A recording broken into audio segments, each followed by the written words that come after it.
சில பேர்லாம் வந்துட்டாங்க பாரு. பார்க் வந்துட்டு 2 மணிக்கு வெயிட் பண்றாங்க பாரு. வெளியே நிக்கிறாங்களா? இந்த பக்கம் ஓ பக்கம் பாரு. மூணு ட்ரெய்லர் கொண்டாந்துட்டாங்க பாரு. போய் பார்த்துட்டு பாருங்க அந்த பார்க்கு காலி பண்ணிட்டாங்களா. காலி பண்ணா உள்ள போயிடும். ஆமா, கிளீன் பண்ண டைம் கொடுக்கணும்ல. அது என்ன கிளீனிங் ஒண்ணு இல்ல, சொல்லி அந்த பார்க்ல கேட்டா ஓகேன்னு செக் பண்ணுவாங்க. இந்த பிரிட்ஜ் பாரு, ஒரு வண்டி இன்னொரு வண்டி அங்க வந்து நின்றுதான் ஆகும். எதுக்கு அப்படி தெரியுதா? ஒரே வண்டி தான் போகும்.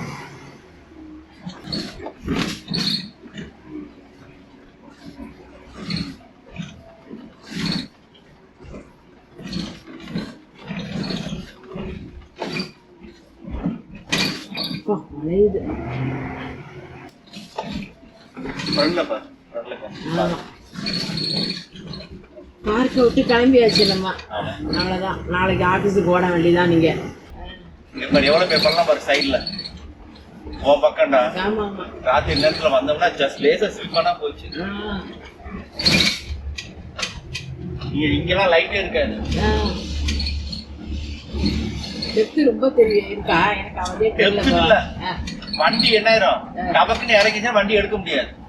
அப்படி சாஞ்சுக்கிற வண்டி, அவ்வளவுதான். வேற அது தண்ணி ஓடுற பாதை அது இல்ல. ரோட்டுக்கு தண்ணிக்காக அப்படியே வளைச்சு கொடுத்துருக்காங்க. சோ ரோட்ல தண்ணி நிக்க கூடாதுன்னு இருக்காங்க. 2 பக்கம் இது கொடுத்துருக்காங்க. இங்கெல்லாம் வீட்டை கட்டிட்டு இருக்காங்க சைடுல.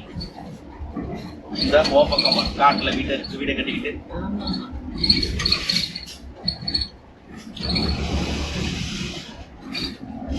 நேரம்.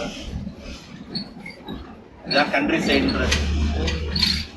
நம்மள அப்படியே கிராமத்துல வீடை கட்டிக்கிட்டு அப்படி இருப்பாங்கல்ல. இது ஒரு பீஸ்ஃபுல்லான லைஃப். அவங்க இங்க ஏதாவது பக்கத்துல வேலை இருக்கும் அவங்களுக்கு. அவங்கலாம் இந்த நிலம் வச்சிருக்குது. ஆடு மாடு வந்து அப்படி பண்ண மாதிரி வச்சிருப்பாங்க. அதை மெயின்டைன் பண்றவங்க. மெயின்டைன் பண்ண பெருசா பண்ண வச்சிருப்பாங்க. அதுவே நல்ல லாபம் இந்த ஊர்ல. இதெல்லாம் கிராமத்துல உள்ள ரோடுங்க, சின்ன சின்ன சைடு ரோடு இல்ல. அது ஃபார்ம் ரோடு, ஃபார்ம் ஹவுஸ் வச்சிருக்கவங்க இந்த பக்கத்துல வீடு கட்டி உட்காந்துருவாங்க. எனக்குதான் அதுல கூட நீட்டா இருக்கு ரோடு, எவ்வளவு அழகா இருக்கு.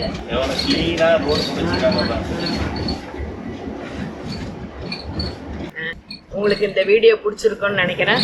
உங்களுக்கு பிடிச்சிருந்துச்சுன்னா எங்க மதுரை கப்பலின் USA சேனலுக்கு லைக் பண்ணுங்க, ஷேர் பண்ணுங்க, சப்ஸ்கிரைப் பண்ணுங்க. அடுத்த வீடியோவில் வேற ஒரு இடத்துல நம்ம பார்க்கலாம். தேங்க்ஸ்ங்க. Thanks a lot.